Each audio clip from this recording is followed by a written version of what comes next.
Hello students, कैसे हैं students. मैं तो सोचा था कि आपका जो लॉन्ग क्वेश्चन होगा वह स्कूल खोलने के बाद हम आपको लिखवाएंगे, लेकिन इतने बच्चों का comment, message, WhatsApp message, call ये इतना आ रहा है कि सर लॉन्ग क्वेश्चन नहीं लिखवा रहे हैं, लॉन्ग क्वेश्चन नहीं लिखवा रहे हैं, लॉन्ग क्वेश्चन नहीं लिखवा रहे हैं। तो हमने यह निर्णय लिया है कि चलिए अब आज से हम आपका लॉन्ग क्वेश्चन भी साथ में ही लिखवाते चलेंगे। क्योंकि हम इसलिए नहीं लिखवा रहे थे क्योंकि एक लॉन्ग क्वेश्चन लिखवाने में कम से कम 20-20 मिनट हो सकता है कि आधे घंटे का एक क्वेश्चन में एक वीडियो जो है बन जाए, जो कि बहुत लंबा होगा। लेकिन आप लोग एकदम परेशान है कि लॉन्ग क्वेश्चन भी लिखवाइए, लॉन्ग क्वेश्चन भी लिखवाइए।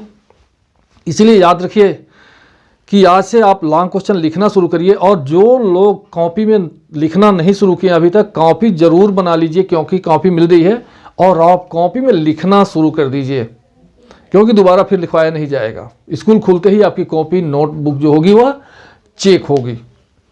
इसलिए और हमने आपसे वीडियो में, एक पिछले वीडियो में पूछा था आपसे कि आप बताइए चैप्टर फर्स्ट का 60 क्वेश्चन लिखवाया गया है या नहीं लिखवाया गया है, लेकिन किसी का कमेंट नहीं आया कि सर लिखवाया है या नहीं लिखवाए हैं आप। तो इसलिए फिर इसमें बता दीजिए कि फर्स्ट चैप्टर का 60 लिखवाए हैं कि नहीं लिखवाए हैं, क्योंकि दूसरे का भी 60 लिखवाए हैं कि नहीं लिखवाए हैं। आप बता दीजिए कहाँ से 60 क्वेश्चन लिखवाना शुरू किए हैं, क्योंकि हमको याद है कि फर्स्ट चैप्टर में हम केवल वेरी 60 ही लिखवाए थे और अभी तक आप 4th चैप्टर तक का 60 लिख चुके हैं।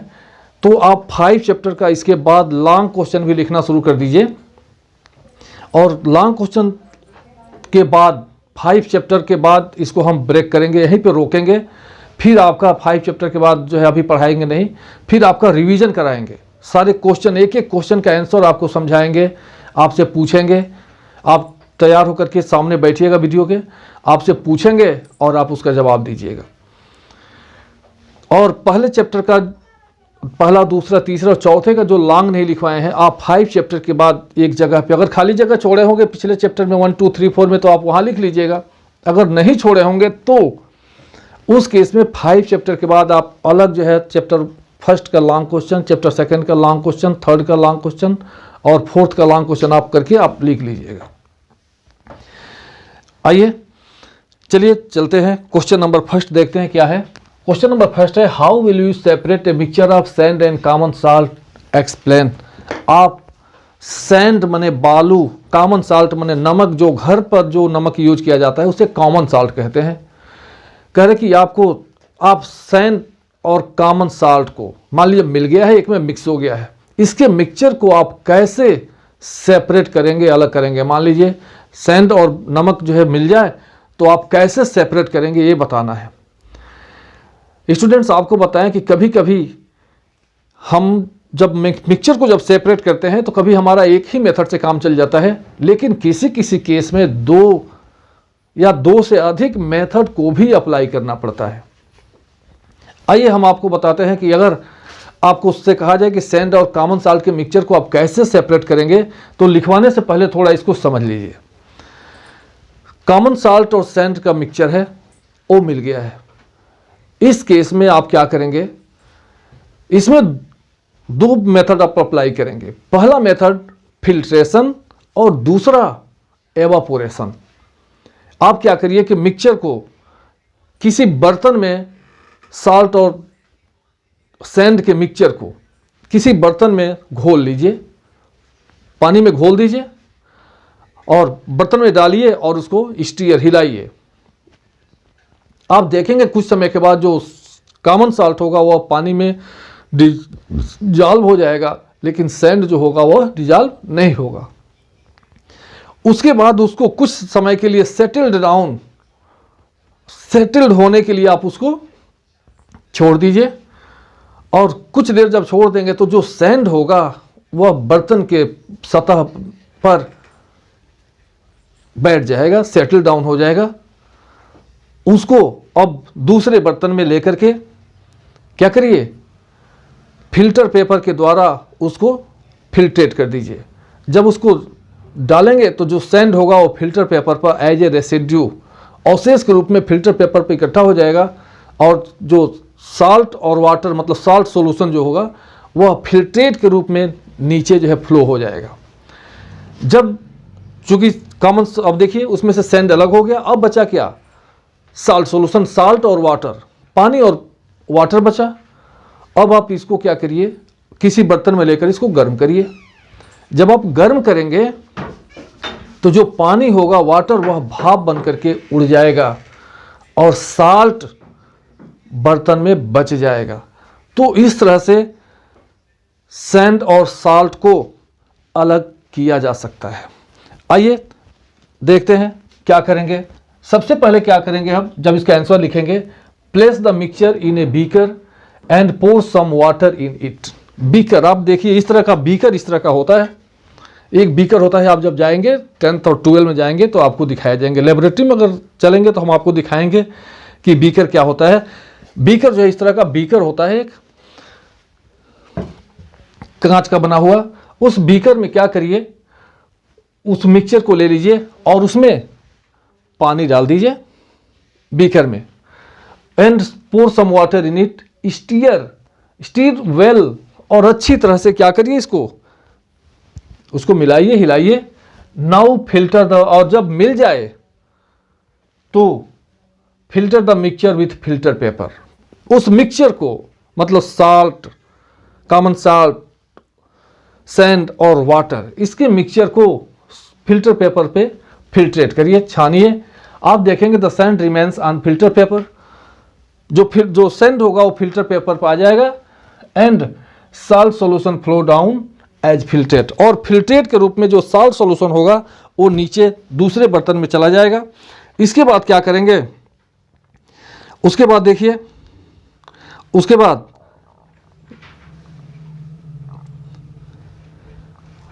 Heat the beaker containing mixture of sugar, उसके बाद हीट, गर्म करिए, heat the mixture of salt solution. उसके बाद साल्ट सॉल्यूशन के मिक्सचर को हीट करिए, गर्म करिए। Heat the beaker containing the mixture of salt solution, और गर्म जब करेंगे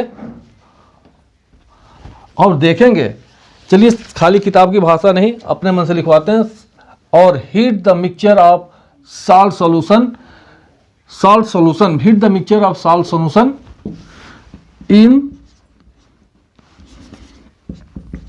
ए बीकर, एक बीकर, और बीकर में साल्ट सॉल्यूशन क्या करिए, हीट करिए। आफ्टर सम टाइम, कुछ समय तक जब गर्म करेंगे तो after some time the water, after some time water evaporates,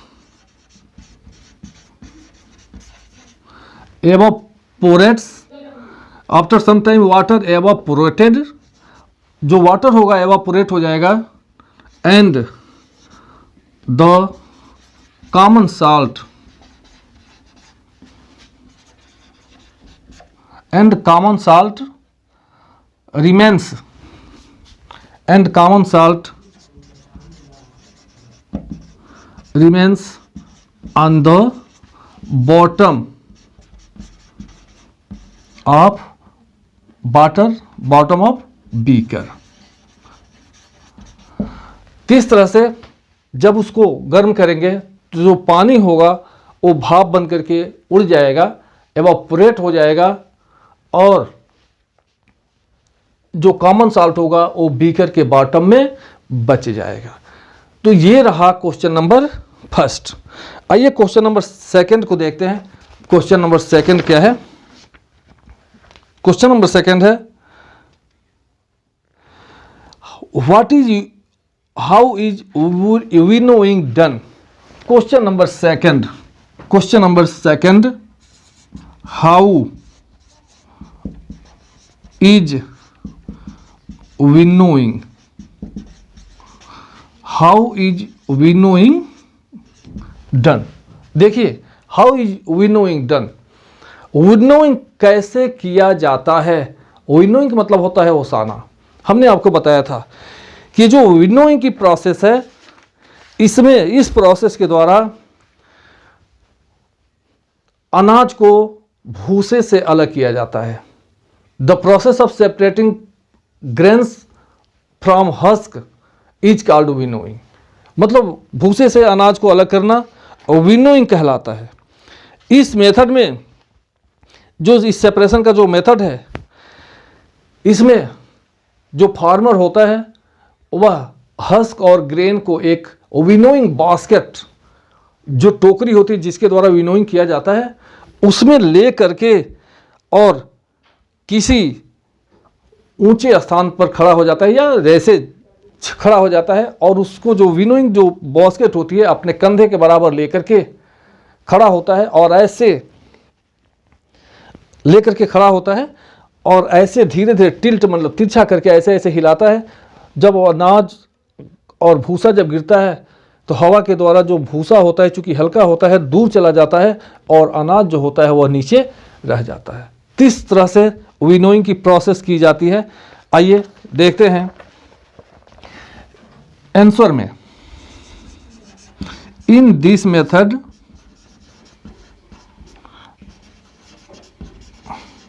इस मेथड में, in this method of separation, इस मेथड में,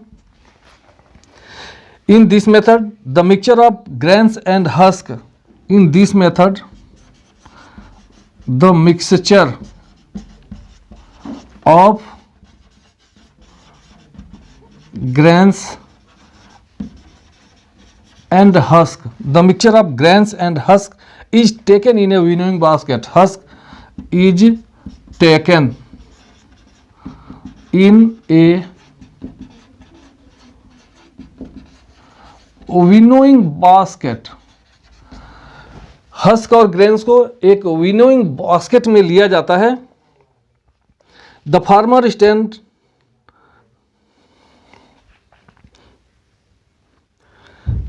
then the farmer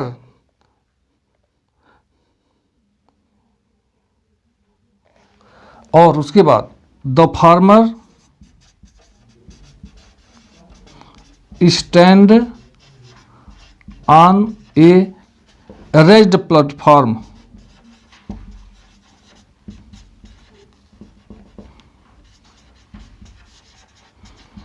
red platform पर खड़ा हो जाता है। in a red platform and holds the winnowing basket and holds the winnowing basket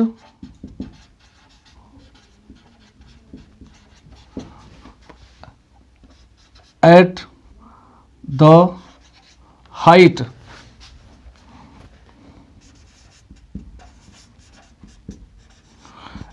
height of his shoulder,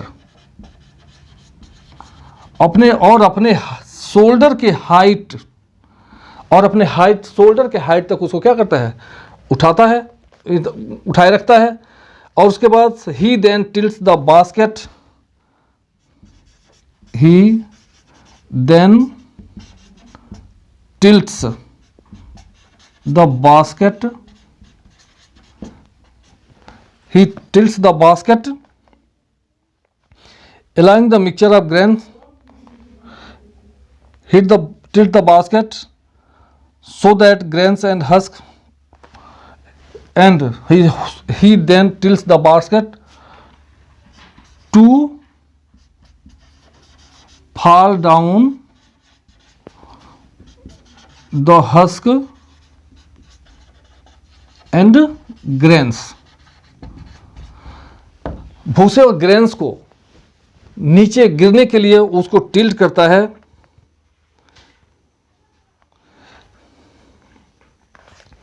to husk and grains slowly धीरे धीरे।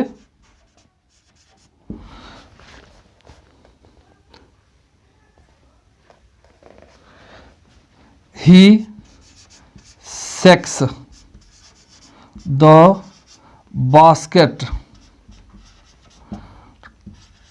continuously. He shakes the basket continuously. वह बास्केट को लगातार हिलाता है. उसके बाद हिलाता है. The husk carry away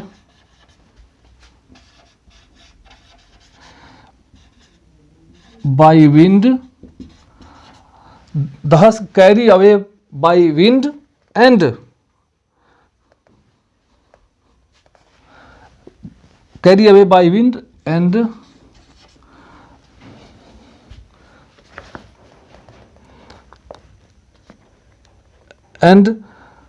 grains fall down by wind and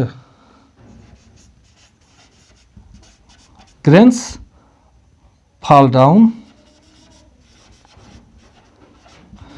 उसके बाद ये जो भूसा होता है वह हवा के द्वारा दूर चला जाता है और जो अनाज होता है वो नीचे गिर जाता है.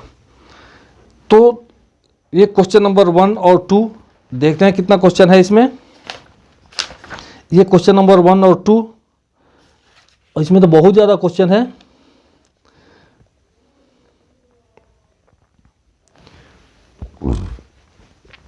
ये आपका लॉन्ग क्वेश्चन का पहला और दूसरा. आप निश्चित तौर पे ये क्वेश्चंस को आप नोट कर लीजिएगा. ये आपके कॉपी में नोट होना चाहिए. देखिए 3, 4 या 5 देखते हैं तो लिखवाते हैं. आज के वीडियो में बस इतना ही. अगले वीडियो में फिर मिलते हैं. तो तक के लिए बाय बाय. जय हिंद, जय भारत. स्वस्थ रहिए और मस्त रहिए.